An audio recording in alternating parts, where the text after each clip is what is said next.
নমস্কার। পত্রিকা থেকে কবিতা পাঠ এই পর্বে আমরা আজ ফের কৃতির শীত সংখ্যাটি নিয়ে বসেছি। এই পত্রিকার একদম শেষে দুজন কবির কবিতা আছে, কয়েকটি করে। আমরা দুজন কবির যে কয়েকটি করে কবিতা আছে সে সবকটি কবিতাই পড়তে চাইছি। প্রথম কবিতার নাম মাসুদার রহমান, ন্যাশনাল জিওগ্রাফি। তোমার সঙ্গে থাকা আর বাঘের সঙ্গে সংসার সে তো একই। কি ভেবে সেই কথা বলল আমাকে, সন্দেহ নিয়ে নিজের নখ ও থাবা নিবিড় পর্যবেক্ষণ করছি। কিছু কি বুঝতে পারছি? একটি হরিণ প্রতিদিনই খুন হচ্ছে বাঘের কাছে, আবার জীবন পাচ্ছে। আর বাঘ সেও গুলি খেয়ে পড়ে থাকে সবুজ ঘাসের বিছানায়। হাসপাতাল থেকে দূরে সাদা অ্যাপ্রন শুকোতে দিয়েছে, দূর। তবু দেখা যায় হাওয়ায় ছটফট করছে সেই সাদা অ্যাপ্রন।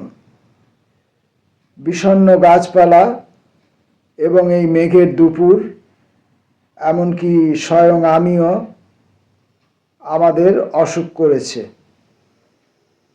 হাসপাতালের ছাদে অ্যাপ্রন ও অন্তর্বাস খুলে হাওয়ায় মিলিয়ে গিয়ে জোর হাওয়া দিচ্ছে যে সেই তরুণী ডাক্তার, তার চিকিৎসা ও শুশ্রূষা এত দূর।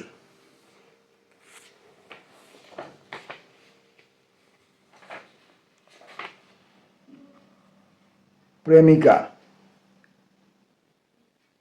তোমাকে দেখেছি বিবস্ত্র করে, আবার বস্ত্র পরিয়েও। তুমি কি আলাদা তাতে? তুমি একই কবির প্রেমিকা।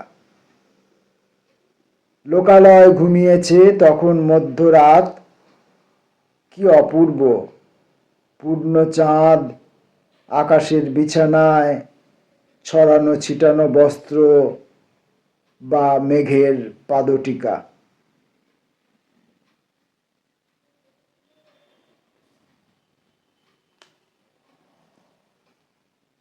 টেবিলে ল্যাম্প। টেবিলে জ্বলছে একটি টেবিল ল্যাম্প। তোমার পাঠানো, তোমার মুখের মতো সুন্দর একটি টেবিল ল্যাম্প আলোর দুহাত দিয়ে আমাকে জাপটে ধরে চুমো খায়। সুইচ অফ হলে আমার বিছানায় এসে শুয়ে পড়ে। তোমার চুলের ঘ্রাণে ভরে ওঠে সমস্ত সকাল। তোমার স্তনের মতো সুন্দর একটি টেবিল ল্যাম্প, আলো নয়, বয়ে যাচ্ছে দুধের প্রবাহ। প্রতি রাতে পান করে বেড়ে উঠছে আমার কবিতা। মাসুদার রহমানের কবিতা। চার্চের দিন। আমবাগানের নিচে হঠাৎ বেরিয়ে আসে শম্পা মাহাতো। ওপাশে ওদের বাড়ি। রবিবার। শম্পা মাহাতো আজ চার্চে চলেছে। গলায় ঝুলছে তার ক্রুশবিদ্ধ যিশুর প্রতিকৃতি। দেখা হলে বলি তাকে, সুপ্রভাত শম্পা মাহাতো। মনের গোপন কথা বলি না তাকে, আমিও চার্চে যাব যিশুর মতো ক্রুশবিদ্ধ হয়ে প্রিয় এক মাহাতো মেয়ের গলায় ঝুলব।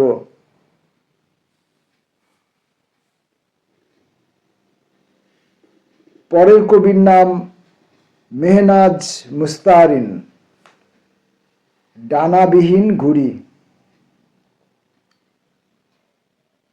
আমি আকাশে ভাসতে ভাসতে যে পাখিগুলো দেখতে পাই তাদের নাম জানি না। দূর থেকে ওদের রং দেখি, চাহনি দেখি, হাওয়ায় দোলা দেখি, পায়ে পায়ে পাখায় পাখায় মিলন দেখি, আর দেখি তুমি বহুদিন আগেই আকাশ ছেড়ে চলে গেছো।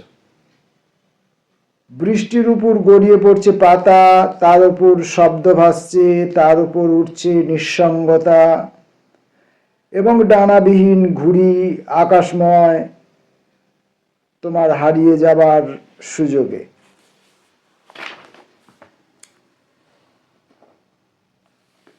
দেখা হবে সফেদ বাগানে। সুমাত্রা আসন্ন বেলায় হেঁটে এসে কোথায় লুকায়। ঘন মেঘ পাতলা হয়, শব্দের সজাগ চোখ জেগে ওঠে অথবা জাগিয়ে নেয়। অস্তিত্বের বাহক বলি তাকে। দীর্ঘ পথ জাগিয়ে রাখে মৃদু শব্দে, আকাঙ্ক্ষায়। অবেলায় ঘুম ভাঙে, মাটি খুঁড়ে নেয় জল, জল খোঁজে তার ঠিকানা। শূন্য চোখের জলে ভেসে যায় রঙিন চিহ্ন, আসতে চেয়েও কেন যে আসে না, অথবা আসে, আমি জল ছবি ভেবে ভাসিয়ে দিই। ভেসে যায় নাম তার, যে নাম ধরে ডেকেছি যে কত। সুমাত্রা জলের পথ ধরে হেঁটে চলে গোপনে। দৃশ্য বা চিত্র সম্পর্কিত। তুমি ফু দিয়ে উড়িয়ে দিলে ফুল পাপড়ি, শেষ নির্যাসটুকু। ওরা হাসতে হাসতে গা ঘেঁষে বসলো, তুলে নিল বাদামি রঙের জ্যাকেট। বেশ ওম ওম। একটু পরে লবণাক্ত জল ঝরে গেলে শীত ঋতু ঢুকে পড়বে জ্যাকেটের ভেতরে। পকেট হাতড়ে দেখে নিও ওখানে উষ্ণতা, খুলে রাখা অন্তর্বাস, জল থই থই ঝর্ণা নেমে যাচ্ছে সপ্তম সিঁড়ি বেয়ে নিচে। যদি দস্যু বনহুর হতে চাও, নীলগিরির প্যানোরামিক বুনন থেকে প্যারাগ্লাইডিংয়ের অভিজ্ঞতা নিয়ে নাও। কমন সুইফটের মতো লম্বা সময় আমিও আকাশে ভাসব।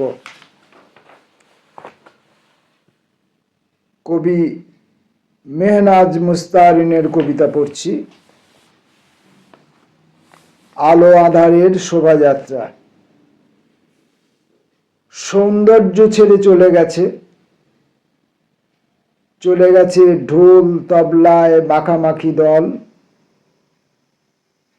যারা এতদিন গাইল, নেচে তোমাদের আনন্দ দিল, তারা বিদায় নিয়েছে। শুকনো ফুল দিয়ে সুসজ্জিত স্টেজে বসে আছি। ওরা প্রজাপতির মতো আমার ডানা দুটো নিয়ে গেছে। এও জানি দূরে সেই সাফা হাফং পাহাড়ের টিলায় উৎসবে ঢোল বাজছে, শিমুর বাজছে, ধুধুক বাজছে, পাখি উঠছে। আলো আঁধারিতে কেতুর কোমর ধরে জ্যোৎস্না ঝরছে। পাহাড়ের গা বেয়ে নেমে যাচ্ছে রসের মাদকতা। মৃত্যু উৎসবের মতো গোল করে ঘিরে রেখেছে চাঁদের আলো।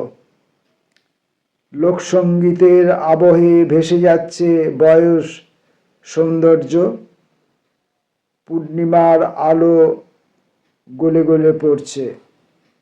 সূর্যের তীব্রতায় আলো ও আঁধার দুটোই বাদ্যযন্ত্র। আমরা পত্রিকা থেকে কবিতা পাঠ এই পর্বে দুজন কবির কবিতা পড়লাম। কৃতি এখন পত্রিকার সাম্প্রতিক শীত সংখ্যাটি থেকে। দেখা হবে আবার পরবর্তী কোনো ভিডিওয়, আবার নতুন কোনো কবিকে তার নতুন কবিতার সঙ্গে নিয়ে যখন ফিরে আসব। ততক্ষণের জন্য নমস্কার।